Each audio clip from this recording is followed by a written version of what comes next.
Okay, we are live. Welcome, Steve. This is Bitcoiners United, our very first new playlist on the channel, Bitcoiners United. I'm having guests on. I got Steve Crozier here with Bend Bitcoin Meetups. You started the Bend Bitcoin Meetups group, and I met you in Portland at the first Portland Bitcoin is for Everybody conference. And when I will just tell a funny story. When I first saw you from a slight distance across the room, um, I was thinking, Michael Saylor is here. That's got to be Michael Saylor. And and people were playing that up a little bit. You'd gotten a badge and put Saylor on your name tag. So anyway, you look like Michael Saylor. I thought I could almost play it off as, hey, I'm interviewing Saylor today. But anyway, welcome, Steve. Tell me a little bit about yourself. Well, yeah, that was kind of funny because it was D++ who was a speaker, and she had commented, and I met her in Austin one time, and she said, "Oh, you look like Michael Saylor." So when I mentioned mentioned that to her in Portland, that she had thought that, she gave me her speaker badge, and so that was how I ended up with a speaker badge there. It was just Yeah, for the fun. special color. But I play it up a little bit. I'm wearing the shirt that he normally wears, Yeah. and I just have some fun with it. But yeah, so I live in Bend, Oregon, and I started the Bend Bitcoin Meetup in January 2018, so just about 8 years ago. And but what was interesting was that I wasn't the first founder. I had been on meetup.com for many years, and when I got into Bitcoin, I thought, oh, I should join the meetup, and I looked for it and I couldn't find it, and so I started Ben Bitcoin Meetup, and then just I think it was last summer, there was a guy who showed up and he said, yeah. He had started a meetup back in, I don't know, 2013, 2014, and it was so cool to have him come. And I haven't seen him for a little while, but so there was someone before, but the group had been disbanded. Yeah, and we all feel late in a way, and yet we're all early. And so to hear you started meetups in 2018, for me, I was still just quasi aware of Bitcoin at that time. Didn't really bite the bullet until around 2019, more heavily 2020. So when people nowadays, they think 2018, like you're so early, but in a way, you people like you help spearhead the movement where you yourself are kind of like, I can't be the only one here. I felt that way myself, where I've hosted meetups here in my town, and um, you learn about Bitcoin, you get really excited. You're kind of like, how can I contribute? Who else is out there? And at least, let's just say the first several meetups, you might have a buddy or two that are also kind of on the same page, or you invite someone who's a little new but willing to learn. And you put it out there, you put out flyers, I posted on Facebook, and it got banned, like scammer or whatever. And then you have your meetup, and it's here you are with your buddy or two, and that's kind of it. At least that was for me. It was just me and some buddies for a little while. um, Takes a while to build momentum, or to get over that kind of imposter syndrome, or kind of like, does anyone care? But you just keep showing up, you keep doing it, and you've been doing this for years now. Yeah, I don't think we've missed a month. Like even through COVID, there's a gas station nearby. So we used to meet at Broken Top Bottle Shop, and then across the road there's a gas station, and they had like a little outdoor seating area, and you could go in and they had a bunch of beers on tap, and so you'd go in, get a beer, and then go out to well, they called it a beer garden, but it was just a little beside the gas station, and that worked out perfect during COVID because we were outside and everywhere else was closed. And then there was one coffee shop that remained open, Cavista Coffee at the time, and so we would have meetups there as well, and that worked out really well. And then eventually, when the restrictions eased, we moved back to Broken Top Bottle Shop. And then recently there's been a business in town that Beach Hut Deli that accepts Bitcoin payments. And the owner is a real Bitcoin enthusiast, and so it's like, well, how can we how can we not take advantage of that? So that's where we're having our meetups now. That's cool. I'm just going to throw this up on stage here. You can go to meetup.com, find the Bend Bitcoin meetup. There's other Bitcoin meetup groups that organize here. I think the Portland group does that as well. Many others. You can find yours locally, and that's how I heard about it through you, and then I can get the updates and know when they're happening through the meetup.com. And just looking at all the topics, I mean, what I've been impressed by your meetups is not just that, yeah, you can get together with buddies and talk Bitcoin and have no set agenda. It's easy to show up, have some beers, whatever, and just talk Bitcoin like we can't stop talking about it. But your topics are usually pretty targeted. So like you'll have specific topics about the volatility versus the trend, Bitcoin retirement accounts, AI and the information war, local grass feed beef in your area, merchant adoption, lightning, financial services 101, talking about 21, strategy, MicroStrategy, Bitcoin nodes, tax season. Anyway, month by month, every topic, it's not just show up and hang out and find friends. It's like you can come to learn, and you have speakers, and you really drive energy in what you're doing. Yeah, the interesting thing is that I used to come up with the topics all on my own, and I always felt I had to have a topic, and sometimes it would only, the first 10 minutes of the meeting, we'd broach the subject of the topic, and then I thought, well, I could add a little more structure to it, and I asked if anyone else wanted to talk, and I've had I think just about all of those that you mentioned was like someone from the meetup giving the talk and not me. Like I give a talk once in a while now, and it's not just me. And I love that people are asking, hey, can I talk about this or whatever? And I just say, okay, well, I'll pencil you in for, whatever, the January meetup. And it's worked out really well, really, really well, like far beyond expectations. That's awesome. Yeah, it's wonderful. And well, what I was impressed by when I met you in Portland, and again last spring at the second annual Portland event, the Bitcoin is for Everybody conference, you and a contingent of folks from Bend and that meetup group show up in a small force. And so when I got there was you and a handful of others. And as I met more and more people, it's like, oh, you're from Bend too? Oh, you're all from Bend. Oh, the whole cadre came out to show. People, so COVID was an era when a lot of people were kind of dependent on the job. I still had a regular fiat show up job, but people they had a little maybe more time on their hands, or you're kind of contemplating what in the heck's going on in this operation. Stimulus checks start coming. And a lot of people, I think, became aware or curious about crypto during that era, and certainly Bitcoin. And then as it's evolved, I think that I've met a lot of Bitcoiners that have a lot of interest, have a lot of capability and know-how, but they don't know where to. I mean, yeah, you can buy Bitcoin, and then you can go down the rabbit hole of exchange. Oh, get off exchange. Oh, take self-custody. Oh, what does that mean? Responsibility, my keys, the rules, the basics around all that. But then it's kind of like, well, now what? If you get excited, it's like, well, now what? Like, this is a big deal, but other than you're maybe having a tolerant wife or a tolerant friend, or you just want to talk about it all the time, you don't always have an outlet. So a meetup is a great way to meet other fellow like-minded good folks that share that. If you're an introvert in any way, I know smart Bitcoiners who are naturally, kind of like me, naturally closetly like an introvert. You study, but going out in the real world or being social about it is kind of a step. Meetups make that easy. Meeting good folks like you make that easy. And so a meetup is a way to get people connected. And hey, I don't have to do more than show up.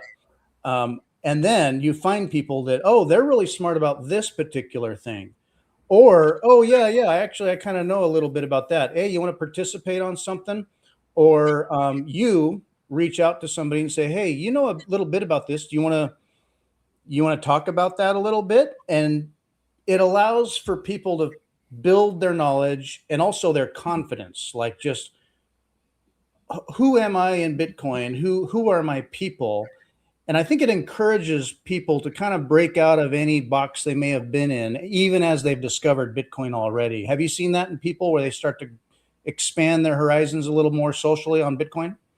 Oh, definitely. I've had people thank me for connecting Bitcoiners because, like, you move to town, and how are you going to connect with other Bitcoiners? And there is the Orange Pill app now, and that has been Mm-hmm. responsible for a couple people, but it's been Meetup.com that has been instrumental in getting people together. And then once you get people together, it's amazing how, like you mentioned, the Bend Bitcoiners, we had. I think there's like five of us went to the conference in 2021 in Miami, and that Mm-hmm. was so much fun. And we all went to the steak dinner with Saifedean, and Mm-hmm. just had a wonderful time. And it was such a relief too, because the COVID restrictions were quite onerous around here, not as bad as some places, but still we had COVID restrictions. You get to Florida at the time, and everyone was like totally free, and it was That was really fun. surreal to me too. I live in Oregon as well. So being in Oregon and some of these West Coast states, there was some madness around all that where Mhm. my workplace was debating whether or not to mandate vaccines. And I was like, do I want to keep my job over this or, just and what's real? I don't even like I can't even tell. It got surreal. And so Yes. certainly all the masking or close your doors or have an air purifier in like 6 feet and just trying to function in life got weird snitch culture stuff or kind of like posturing and signaling and all the things. I was just like, oh my God. And then it kind of became normal and reflecting on that in hindsight, it's like I can't fucking believe it. Like some of that I can't fucking believe. So then you travel. So in the middle of that, in Oregon, kind of all the rules for its own for their own reasons. I travel to like Miami or say to Nashville or to Texas, and it's like, oh, like people are acting more normal around here. There's another world outside of my bubble. So that was refreshing. And if you haven't been to a conference, there's a gestalt to the experience, I will say, where you kind of think, oh, there's going to be these speakers or these vendors or popular people, or go with friends. You have your circle.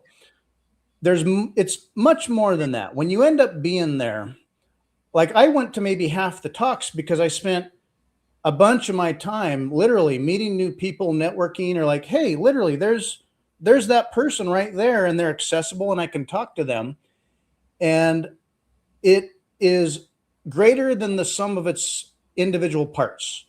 Um, it's like treat it like a vacation, and it's not just like, oh, I'm going to go and learn and catch talks. You get there, and it's way more than all that. It's a whole experience, and then you come away from it feeling part of a movement.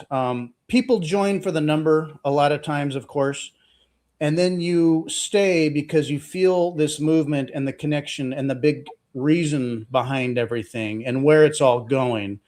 For you, was there a moment that you remember where initially you started in, oh, a good investment, maybe some number go up technology, and then it shifted into something that was a movement, a revolution, perhaps? Yes, as I learned, what my Bitcoin history was like, I'm in technology, so I'd always read like Slashdot and Hacker News. And way back in whatever, '09, 10, they were first mentioning Bitcoin. And I saw it as, the first I read, whatever, Bitcoin $9, and then it was $29, and then it was like $900. And each time I thought, oh, that's, I didn't take it seriously, but I thought, I'm wow, late. imagine if I would have bought some. And I downloaded the software in 2011, but I didn't run it. And of course, to torture myself, I went back to the old backups and I found the first Bitcoin address and I checked the balance just in case I had done something with it. And it was just on the back burner. Oh, I should buy some sometime. And it wasn't until 2017 that and I still didn't buy any as an investment. I just bought it because I was really into researching diet and exercise. And every time I'd come to like a scientific study online, it's like, oh, if there's a paywall, pay $30 and you can look at this study. And some of them were even like government studies that you had to pay for. And it just, but I found a site run out of Kazakhstan called Sci-Hub, and you could download any study you wanted for free. And of course, they were under pressure and they could not accept like PayPal or credit cards or anything, but they accepted Bitcoin. So I thought, okay, I'll buy some Bitcoin. And so I bought some Bitcoin on Coinbase. And at the time, they had a limit on like until you did KYC, you could only buy like whatever, $350 worth or whatever. So I sent some Bitcoin to Sci-Hub just out of appreciation. Well, I had some Bitcoin left over in 2017. The price was just going up. It's like, oh my God. And so I eventually did get KYC. I maxed out my credit cards and then I looked at all these other cryptos. It's like, that looks interesting. And I was like a kid in a candy store. And I was like just buying every crypto that I thought was interesting. And An index fund of all the things. Hey, if any one or two of these moon, I'm fine. So I'm going to have an exactly, index. Yeah. exactly. So I just was, and 2017, everything was mooning. And it was like, I was feeling pretty good until January 2018, everything crashed. And not only that, but I learned a lot about capital gains and how they're supposed to work. And it's like, if you use Bitcoin, which you had to, like certain exchanges had certain coins and they weren't all on one exchange, and you had to pretty much buy them with Bitcoin. And so you would move Bitcoin to this exchange where you wanted to buy a crypto, and then you would buy it with Bitcoin. And some of them didn't even really have a dollar on ramp, and you just bought with crypto. Well, the thing is that Bitcoin, you owe capital gains on. And then of course the crypto that you bought plummeted whatever 90%. So you end up with capital gains and crypto that's not worth much. So It kind of incentivizes the hodling aspect to some of well, this. exactly. And so, and I didn't really know, I'm learning all the time. And that's the thing about Bitcoin, is that you're always learning. And so I started learning, and then the whole hodling or hodling, and then realized, Bitcoin only, buy and hold. And that's what I've been preaching in the meetups is, you can try, some people try and trade it, but it's, you have to be right twice. You have to be right that you're at a top and right that you're at a bottom. And yeah, of course, in retrospect, if you could trade in retrospect, of course you could do really well, but timing is, so the easiest is just accumulate. Yeah, that's the baseline approach. We all, and you might feel shame about it, but we all have the story where you're learning about Bitcoin, and then you look at the whole landscape, and then you come back to Bitcoin, you and me, and those of us on this channel. So you come back to Bitcoin and you realize, oh my gosh, all the shit coinery, and what was I doing? Your ego gets involved, kind of like being a trader. Like, I'm going to outsmart the market, or I got a secret now, or I see trends. I know how this works. And Bitcoin has another, trading generally, it has a habit of, kicking traders in the nuts.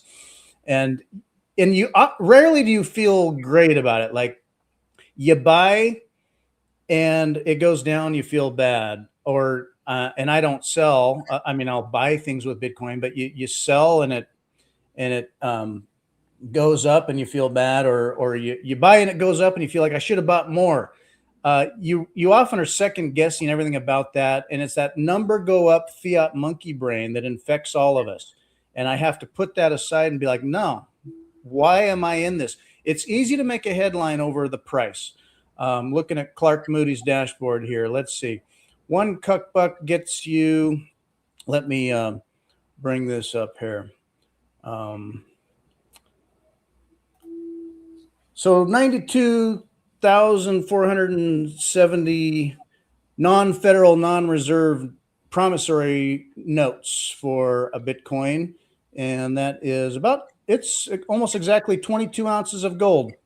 The price is volatile, and it's something that you grapple with if you care. You learn to like stop being fixated on the price. You see Twitter feed stuff that's all about price and trends and reading the future.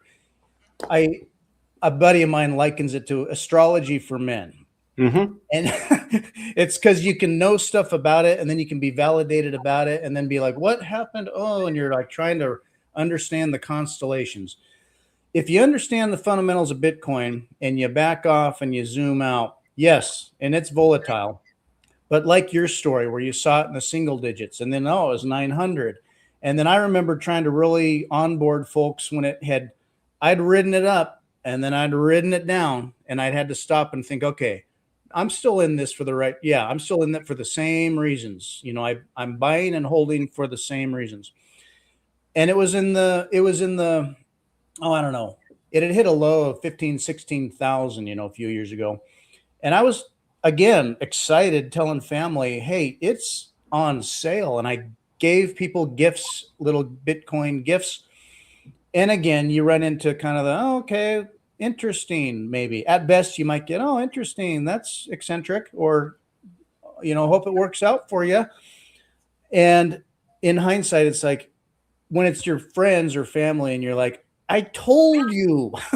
Now, then again, you never know what the price will do. But what you're really trying to do at the meetups is not just, hey, study numbers and we're going to get rich. It's why? Why are we doing this? Do you get people at your meetups that may show up randomly, but they've got kind of their FUD mindset, or they're going to have their innocent new questions.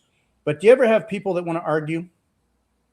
No, and that's an interesting question, because the first guy who started the meetups, maybe in whatever 2013, he said that he got a lot of antagonism. People would show up and really denigrate Bitcoin, and that it was silly, and that they would be like pro fiat, and maybe there was some gold bugs.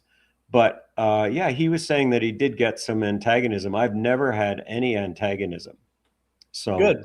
Yeah, everyone's pro.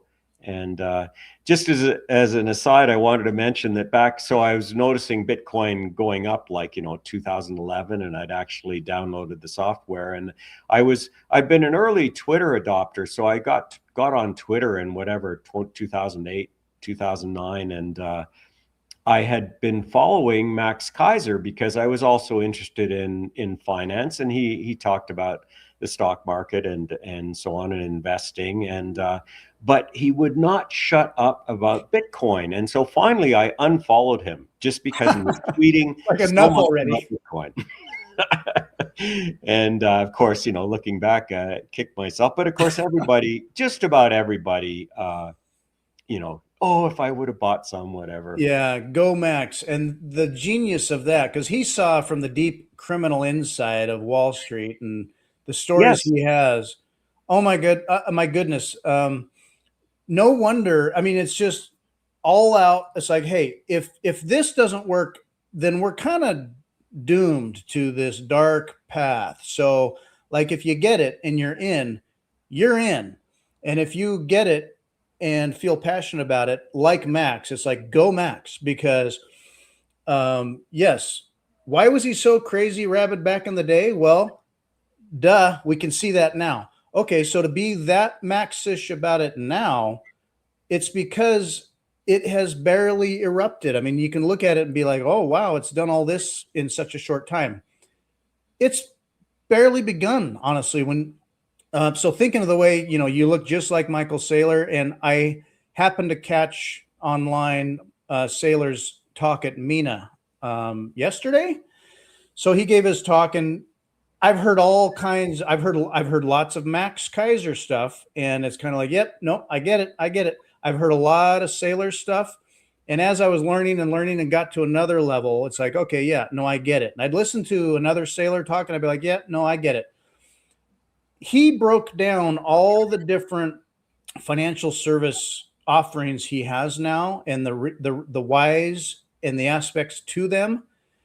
And I'm not a big TradFi background guy, so I can just kind of barely follow it. Like I get it, but the details when he talks about credit and collateral and leverage and the interest rates and doing all that math, like I get it. I'm just Bitcoin only. Maybe it's an 80 IQ Bitcoin thing. Just stay humble, stack sats for me. When he breaks down all of his service offerings, I'm like, okay, I get it. Then he puts it in a perspective of where this is going and the untapped capital out there that has either not yet realized Bitcoin or is still not wanting to be first or is angling their strategy around it.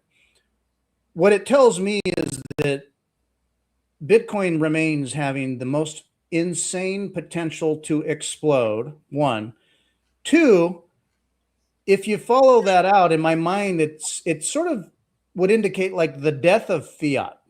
Not that fiat would just go away, or that governments aren't going to issue currency, or that people aren't going to have their credit. I get all that, but it's going to have to integrate. It's going to have to adjust, sort of like as roots grow into it in terms of what works. The guys doing the math and want to stay in business can't just do the same old game. They must adjust what they're doing and how they're doing it, and that's going to have to involve Bitcoin, I think. Yeah, you worked in point of sale services in the past.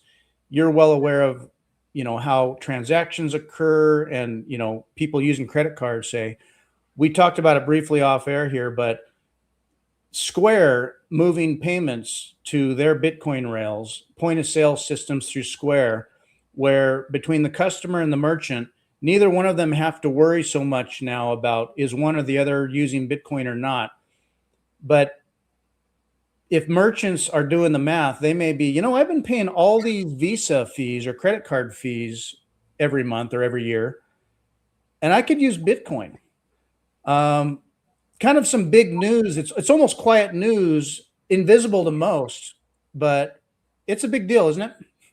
It's huge. And I was at the conference in Vegas, and that, I think, was the biggest news that came out of that conference, was that Square would be allowing Bitcoin payments, because Square is the biggest point of sale vendor, point of sale software in America. And they now allow merchants to accept Bitcoin. And I've been successful in getting 2 merchants to accept Bitcoin. And the first was our parkour gym, the owner instructor.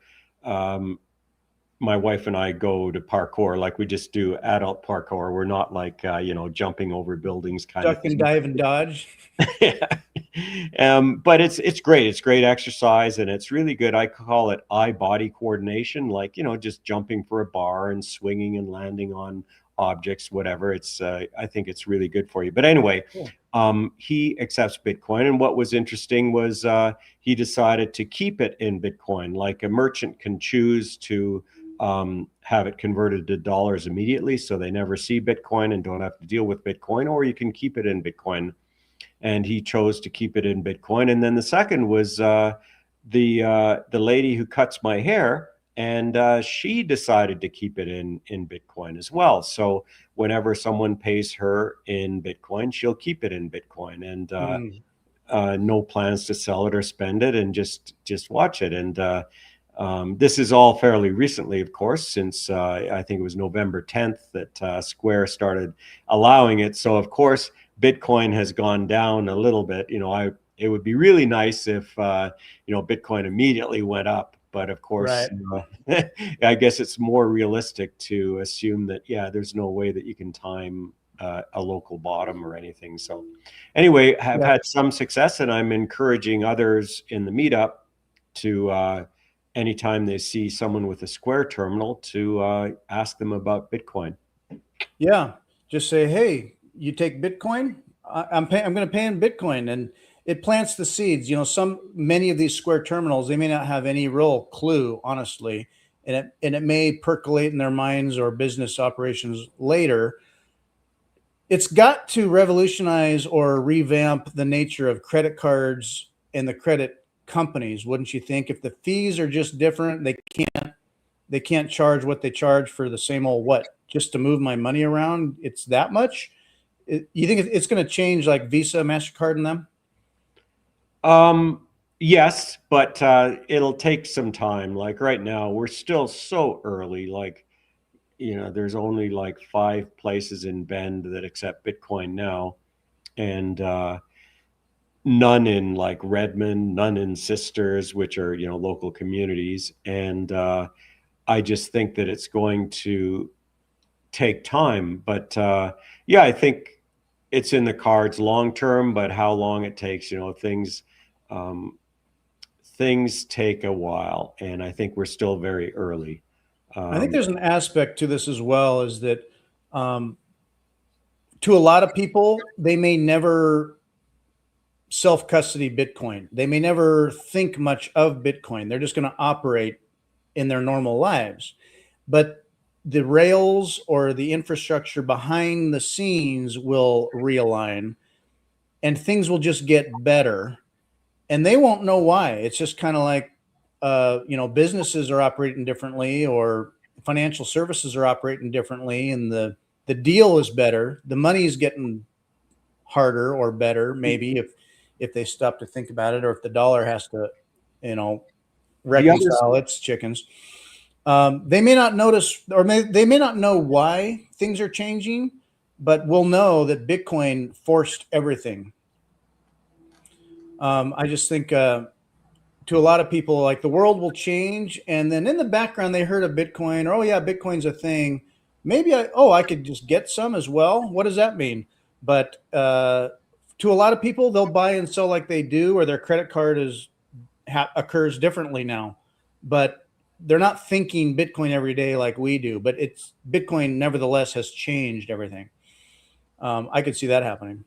the other side of that is that if you have Cash App, which is also so Square and Cash App are both block products, and Jack Dorsey is behind Block, and he's was also behind Twitter and PayPal, and he was connected somehow. But with Cash App, someone can have no Bitcoin, and they can pay with dollars, have it be converted to Bitcoin, go over the Bitcoin network, and the merchant receives dollars. It's converted back to dollars. So there is no fee. And right Yep. now, for the first year or so, there's no fee at all. And so the merchant doesn't get dinged with whatever it is, 3 to 4% fees for credit cards. There's no fee. So they can, so Bitcoin, so the customer does not have Bitcoin, the merchant does not have Bitcoin, but the payment can actually go over the Bitcoin rails. And you can do that with Cash App, and you can actually do that with Strike as well. And I think it was Jack Mallers who came up with the idea originally. Yep. And bill pays. Yeah, that, and you can pay with dollars over Bitcoin, over the Bitcoin rails. So yeah, it's not only that, with Strike is you can have it, you know, international. So you pay with dollars, it goes over, the transaction goes over the Bitcoin rails, and then gets converted to the local currency. It could be in Italy or whatever. And so that's exciting, and that's how it could replace credit cards. Or go alongside credit cards. Yeah, absolutely. Invisible to the user. And that's the kind of tech that we need. If this, you know, as this is going to work, it's not that, hey, we need everyone to download a new app. We need everyone to understand things about their keys or their custody and all that. There's just a large number of people that either aren't capable. I know a lot of people that just they don't care enough, or they're not capable. Their lives are busy, their brains are full, they're in a different mind frame. They don't want to take on a new project that might seem speculative or have somewhat fee benefits to them. The thing is, the services they use may use it anyway, and they'll feel the benefit. I've bought things plenty of times. I bought everything from cup of coffee to books to my miners, whatever, using Lightning. And when I first started using Lightning, and I was like, okay, I've got the app. Oh, I can do the QR code. Oh, I can pay similarly like I used to do. A little more manual process to learn for me, not hard. And then I'm like, you can do this, and the fees are near nothing. Now that could change, but comparatively, what you're paying for on a credit card or whatever fees they may have or whatever deal you may have, it's a different game. And on Lightning, and there's other solutions, Aqua and some other chains where they make this stuff quite affordable, cost beneficial. Now, and the more the technology just becomes invisible to the user, that's where a lot of people are at. Like, I'm not thinking of anything different. I'm just doing what I do. And yet everything is better and it's as fast. People can say, oh, yeah, well, Bitcoin only validates a block every 10 minutes. Well, yeah, on the base layer, we're talking layer twos, even layer threes. So that's where people will interface with it and have no better care in the world about it. I was driving through Michigan this summer and stopped at a Steak and Shake, and Yeah. they were real excited when I paid for Bitcoin. The manager came over and he gave me like a little gold Bitcoin coin and said that I was the second person who had ever paid with Bitcoin there, and they were all excited. And it's just we're so early, but Yeah. I thought it was excellent. And they have beef tallow fries, which I think is a good thing. And McDonald's used to have beef tallow fries up until 1990, but Steak and Right. Shake has them now, and they're so good.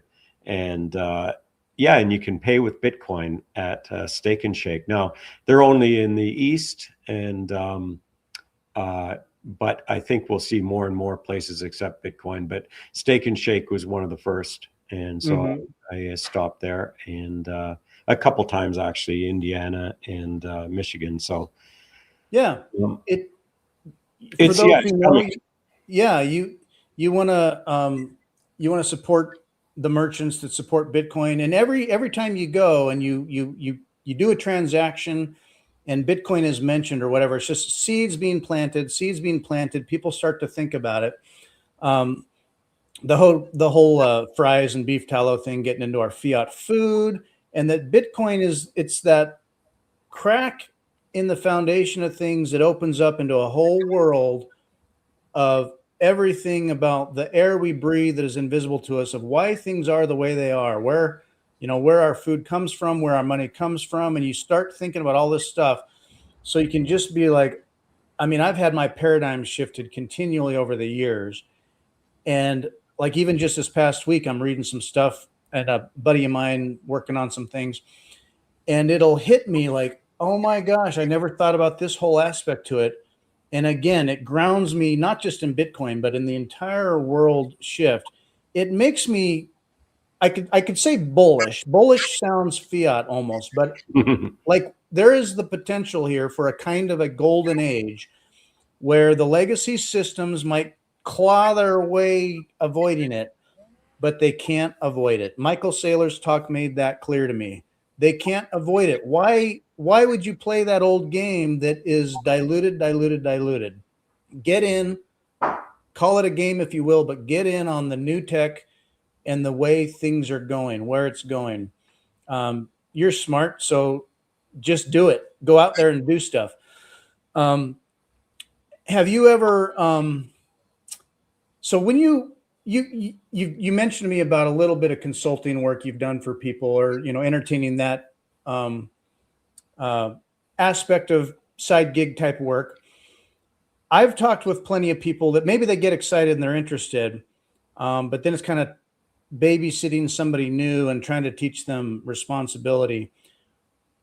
Do you get people that come to the meetups that are brand new, don't really know, but are just curious, and they don't know where to start? And then how do you how do you start with somebody?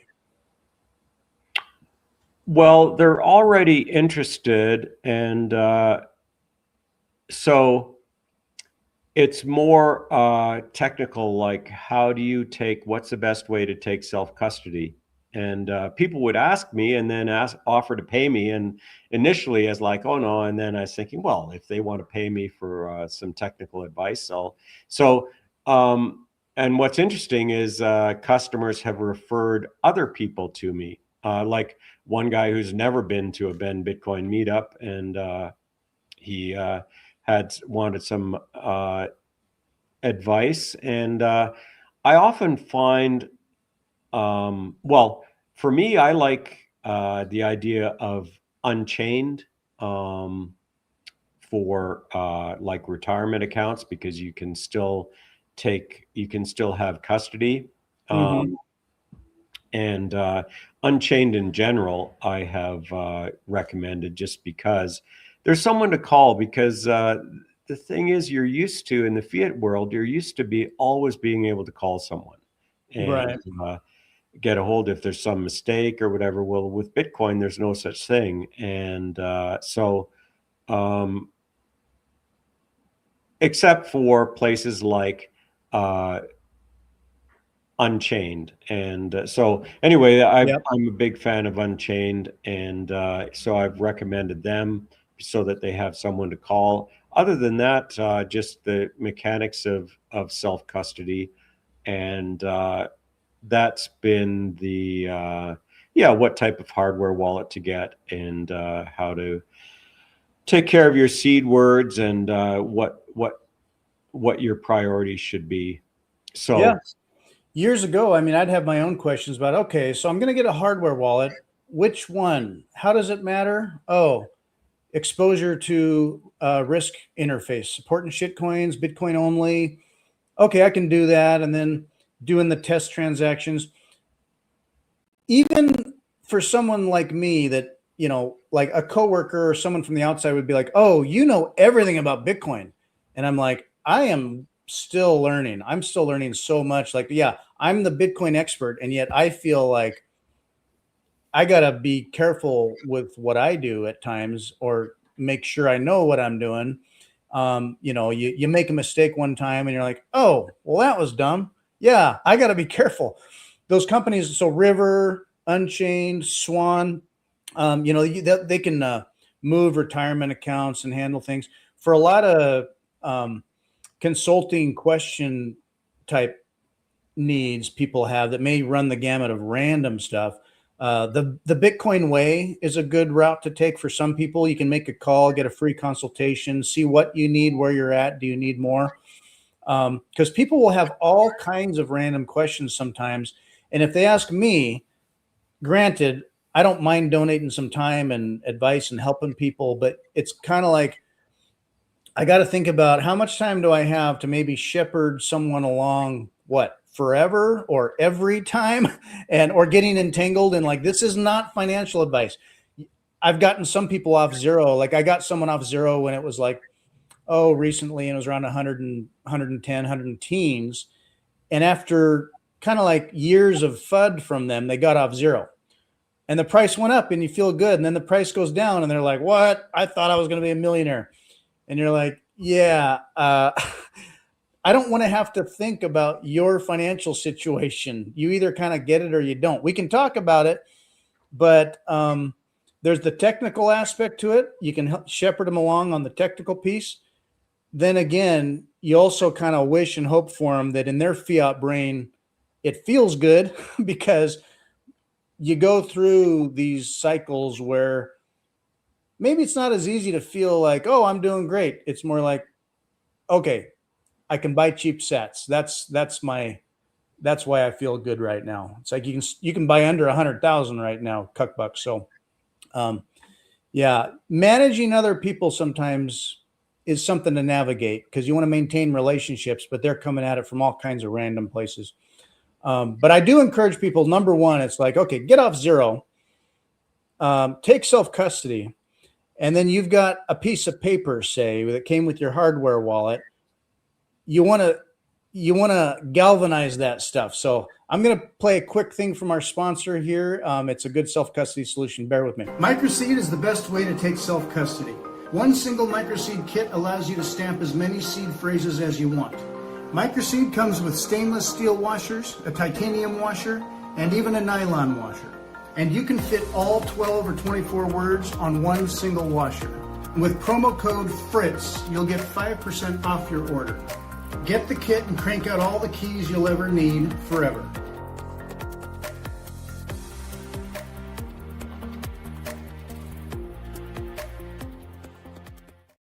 All right, MicroSeed is that's a company I work with here, but my buddy came up with the design. We've been working on it for a good while now, and I just tell people, I don't care what you use, but if someone took self-custody, I'm imagining they probably have a piece of paper, like they got a little card or something, like they got their words written down. And then it's like, okay, so that's in your safe or what, in a book. And I'm like, save that stuff safely. Paper burns, paper rots, paper melts, paper fades, paper gets wet. Water. And you're like, no, it's in a safe spot. Well, I mean, you never plan for an emergency. I had another buddy of mine had a small, manageable, but not good little house fire. Happened to be adjacent to where he had like a laptop. And now he has a MicroSeed and he's stamped on steel, but he's just kind of like, imagine if I felt really secure in the sense that my Bitcoin's on my phone and I just won't lose my phone. Or, well, it's on that laptop and it's always locked away in this room. Or, well, it's on that paper, but it's in a safe. I tell you, a fire can heat up some paper or melt a laptop or melt your little plastic dongle. So I tell people, stamp and steel. It's kind of like another validating step for you to get serious about it. When you talk about self-custody, do you ever have people that stamp and steal? Yes. I guess one customer had a homemade solution with washers. So kind of like MicroSeed, but a lot larger. I think it was maybe one word per washer. And I think it was all like, just from the hardware store. Sure. Oh, well, yeah, and that's another thing. You can DIY this stuff yourself. People are like, well, I mean, every dollar is 1,000 sats right now. Well, go. So a few years ago, my wife got me. She's just like, well, my husband's into Bitcoin stuff, and she went online. She just searched around. Before I had stamped on steel at all, she just bought me a little plate with a scratcher. And my first step a while ago was to just sit down and scratch it down on a little plate of steel. There are companies that do that. You can scratch or stamp. There's other companies. It's like a stack of washers, and you don't have to buy their proprietary special deal. If you don't mind maybe managing a hammer and not hitting your thumb and a little jankiness or whatever, you can get punches. You can scratch it. You can buy washers by the box. Go down to your hardware store, buy washers, stamp a word or the first 4 letters of your words on a washer, make 12 or 24 washers, stick that on a bolt, and now you got it on steel. Stick that bolt in your safe or whatever. So I just tell people, I don't care what you use, but get it off paper. Take self-custody, but then just get it off paper. So, and then you don't have to worry about the remote, but not impossible emergencies. So, yeah, it's important to, if you're using individual washers, it's important to know what order they're in. So it might be a good idea to also put a number on the washer. Yeah. In case you get a pile of washers. They scatter on the floor and you're like, yes. Okay, I got so many iterations of guesses. These are the words, but what order were they in?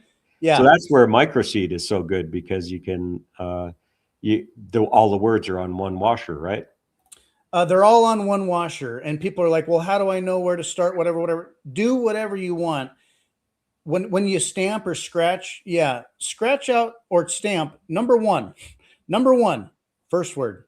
Okay, Number and then two, and then it's second word, and not just your seed phrase if you want, but you can stamp anything you need to stamp that's important, like certain bank account insurance numbers, passwords, whatever. You can stamp anything, but you often take for granted that, like passphrase manager stuff. You've got an app. I had a password manager thing that got wonky on me, and I was like, dang it, like I don't have the master password at the moment to get into all my passwords. And then who actually, okay, they say it's not on the cloud. Other like Google password managers, Apple password managers, whatever they are, they're up on the cloud. Okay, they're encrypted, but trusted third party, proprietary technology there.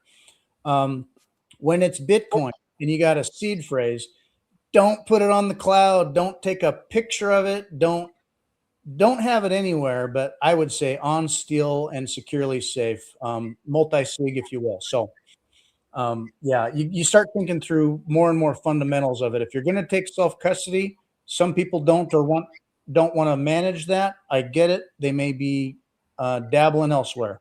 But if you're a real Bitcoiner and you care about your stack, or over time as that grows and seems important to you, I just say take self-custody and stamp that stuff. So yes, no digital, no photographs. oh No, yeah. Well, and you've heard of the craziest stories. What happened to smart people? I mean, guy that has worked before and works with the Bitcoin way, and he'd lost several Bitcoin. A guy with the Bitcoin army, he's stacking humbly for years. His family's treasury had at least a few Bitcoin, and got scammed. Like downloaded a fake app that looked just like, it looked like a Sparrow app, and scam apps, scammers themselves, the social engineering. It's on the cloud, and whoops, who had access to that again? It wasn't shared. It's unbelievable. Smart people, unfortunately, the potential, remote as it is, that you can get wrecked because you just made one little mistake somewhere. So keep it simple, keep it secure. That's my mantra about it. The Coinbase account list was hacked, and they had all the account holders, and I was getting emails from all different, just about try the new desktop Swan wallet, try the new desktop Unchained wallet, try the new desktop whatever wallet, and they were all like fake wallets, and you download the software and looks just like it. Yeah, and Sparrow was and so you have to make sure that that you get legit software and also legit hardware, like even hardware devices you want to get direct from the supplier and not through a third party. Like don't buy a hardware wallet off of eBay or something like that. Yeah, they tell you look for the seal, confirm that it's what it is. You always have that little bit of pucker factor, but then, I mean, it'll be like, hey, you want to update your firmware? I'm just like, no. Or if you've got a hardware wallet that's always harassing you about firmware updates, I mean, you want to consider which one you go with. People love Cold Card. I think Cold Card's pretty based, air gapped and all that. There's a lot of options out there, but hey, at least get off exchange and do that on self-custody, procedurally, thinking about every step. Whenever you get in a rush or impatient, or you haven't done a test transaction, you can unexpectedly wreck yourself. So just stay frosty. That's what I say. I love the idea of a test transaction. Like there's the concept of Schrodinger's Bitcoin. You actually don't know if you is it there? Yes, and so do like a test transaction, small amount every once in a while. Then that's another thing. Yeah, periodically, just you'll get that little bug in your head. It's just been sitting there for a while, right? Do a little double check, do a little test transaction, make sure, sanity check. As you've been in Bitcoin for a while now. You've been in Bitcoin longer than I have. I first heard about it. Oh, it's cringe to think, but it was 2013, 2014, and I heard of it and quickly it was like Mount Gox level stuff, and I kind of wrote it off as, and from the source I was hearing it from, I'm thinking lottery tickets, gaming, sports network style, speculative, like game token stuff. And I was just like, nah, no. I mean, I was doing little gold at the time, and I understood what hard money should be and what inflation and monetary debasement was. But to me, Bitcoin was not anything. It was like somebody made a token. Okay, whatever. So as you've been into it for years now, Steve, have you, has it changed your overall view on the world in terms of governments, politics, the world writ large? What's been a shift you've felt in terms of your mindset around systemic forces in the world? Kind of an open-ended question. Yeah, it's been absolutely huge. At one time, and I took economics in college, and I just thought inflation was the natural state of things. It's like, oh no, we've got bad inflation, whatever. It's just something that happened. Keynesian economics, yeah. Yeah, and I didn't realize that it was just all money printing and increasing the money supply, and that's absolutely huge. And I had no idea the way banks worked. Like I remember as a little kid, when I deposited money in a bank account, I thought each person had their own little drawer, and they put the cash in that drawer, and then when you asked for your money, they would get the money out of the out of that same little compartment. But I still didn't really appreciate how much increasing the money supply has what a detriment. Being able to print money, that's, I think, the biggest thing. So when I first got into Bitcoin, it was the macroeconomic perspective and the technical, because I was technical. Both of those were my interests, and just learning about macroeconomics. And then of course, you've got something that you can trust, and something that you can measure other systems with, because Bitcoin is finite supply. And it really opens your eyes to other inconsistencies. So the idea of the government inflation numbers like CPI, oh, it's running 2-3%. Well, meanwhile, you go to the store and things are almost doubling in price. And I'm exaggerating slightly, although this could change. In some areas, we see it. Yep. Yeah, and just the whole concepts of that you start to question things. And so once you start questioning, then that opens the door to questioning other things. And so yes, it really has. I used to read the paper every day and believe it. I believed everything I read in the paper, and oh, that's the news. And it's really opened your eyes to. And you don't have all the answers, but you start to question things. And I think that's the biggest. You question the numbers. Question everything. Yes. Yeah, it's like in that that old 80s movie, They Live, where you start learning and questioning this stuff, and it burns in your brain like, oh my gosh, I'm starting to see it everywhere. Like that movie, They Live, where you found these glasses and you walk out, and then now you see it everywhere. You take the glasses off and it's like, buy, consume, vote for the latest guy. They're going to solve it. They're going to spend the money. You're going to get the stuff. And then you're like, oh my goodness. I got to show you this 1 second. Yes. I think it started for me. I read the book, The Creature from Jekyll Island. I read the, there. Oh, there you go. You got my latest cap. Is that lined inside as well? Yes. Perfect. I mean, it really, you start to question everything. So our brain is a consciousness antenna, and you need a Faraday cage because we're bombarded with the billboards or just the air we breathe, it's like it's got this Kool-Aid taste to it everywhere you go, and people are like, oh man, the cost of things, or oh, vote harder. Oh, all the things in the world, oh, I'm so angry about politics. This guy said that and didn't. That guy's the enemy. Yeah. What tribe are you with? Pick one. Pick a tribe. Whose side are you on? It's just, yeah. With that tinfoil hat, for me, started with the Creature of Jekyll Island, where I was like, well, okay, I get the dollar now, the Federal Reserve, non-federal, non-reserve promissory note thing. I'll do gold. I'll do some gold. I'll do some silver. And it feels good in a way, but it's like, but what is that? Like, society has to fall apart enough where I'm bartering with this stuff.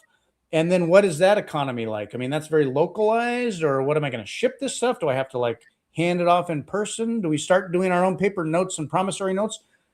Bitcoin fixes that. Bitcoin is it's almost not enough to say it's really minimizing saying it's digital gold, because it's so much more than that, but it's that concept, unfettered, global, zapped anywhere. And also, if you understand the nature of gold mining, gold holdings, and the inflation of gold, say it's got its own variable inflation rate based on what people think it's worth. The Bitcoin network is so decentralized and secure.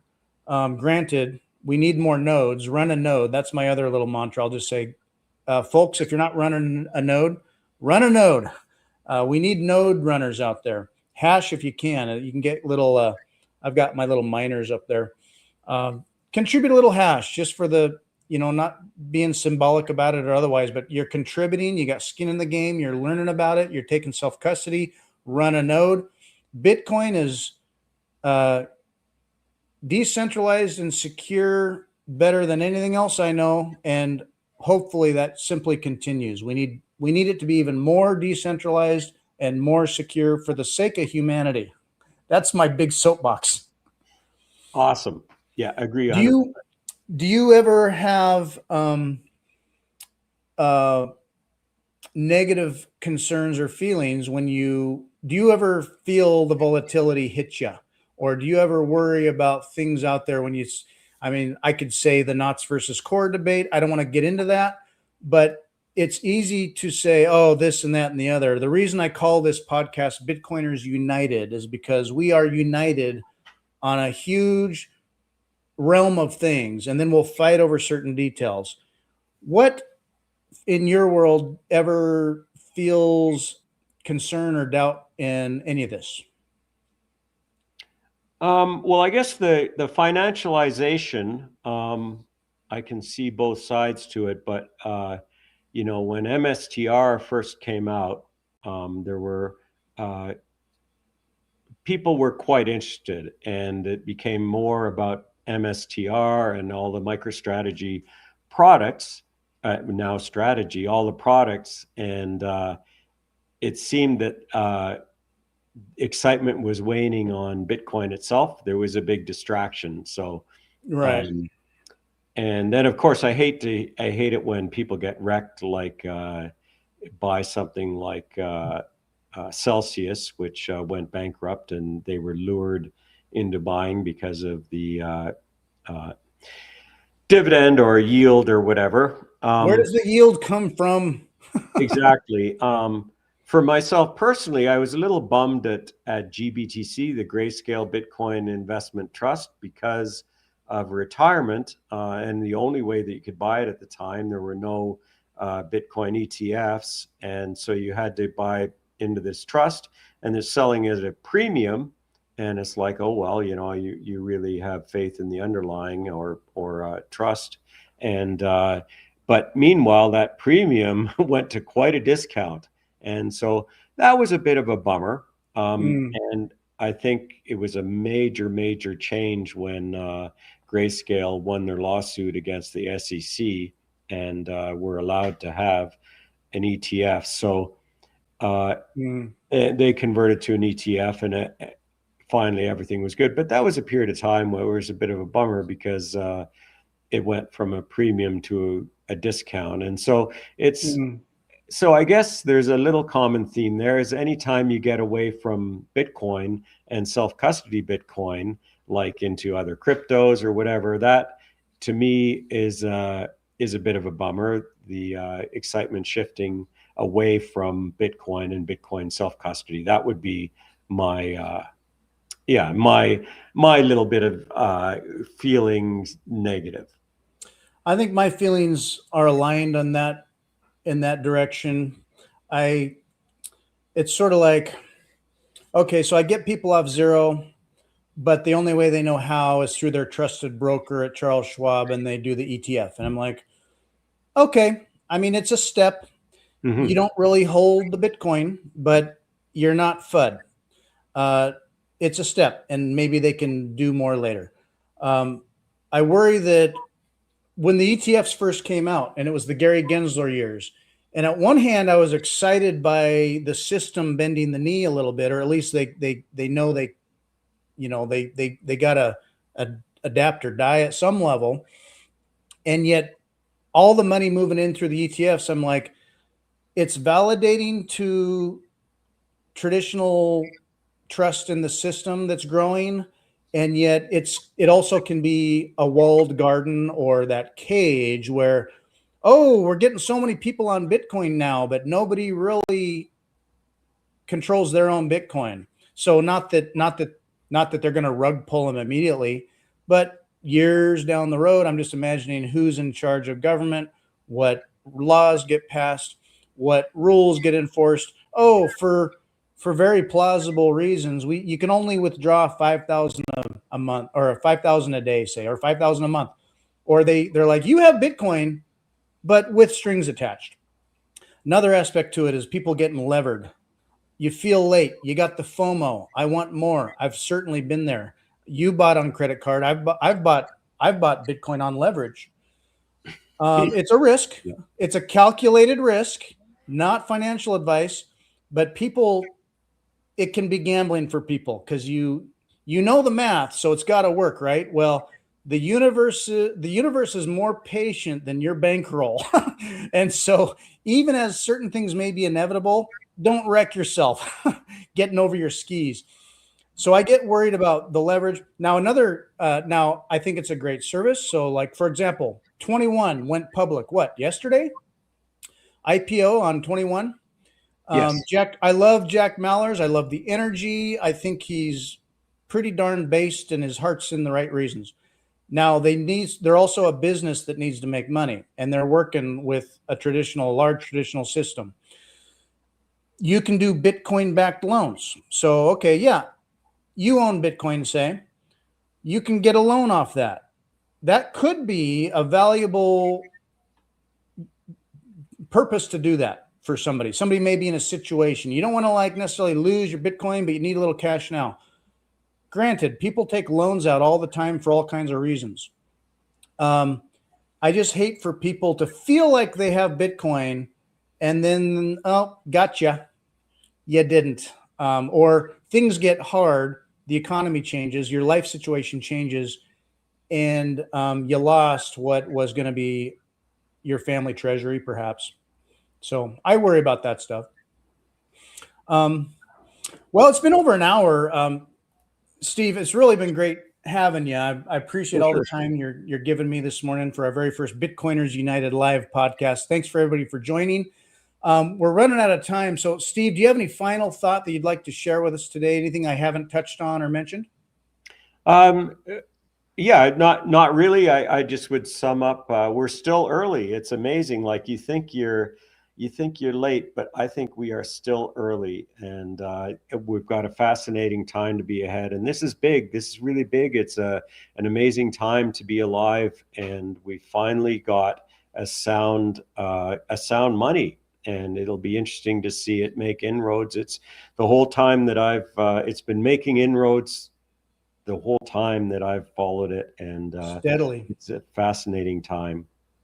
It's an amazing time to be alive. And if I think about it at a cosmic level, it's like what an amazing time to be a human being on this planet with the technology we have. Americans as we are, just to be in America doing this and to have Bitcoin. It's like the invention of fire, the invention of the wheel, the invention and creation and extrapolation of the internet. Bitcoin, at times I will feel impatience, and then I think, why am I so impatient? This adoption is steady and strong, and we're in an amazing time. So I'm just, what do I say? I'm like bullish for a golden age. So cool. With that, we'll wrap it up. I'm going to play one last little reel, and we'll have the outro. Thanks for joining me, Steve. You're so welcome. It was awesome.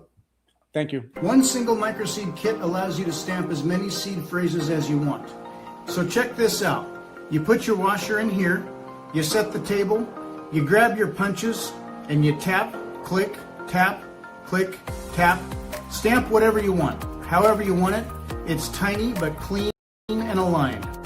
Your obscure little washer is indestructible, and you can hide it anywhere. Get the kit and crank out all the keys you'll ever need forever.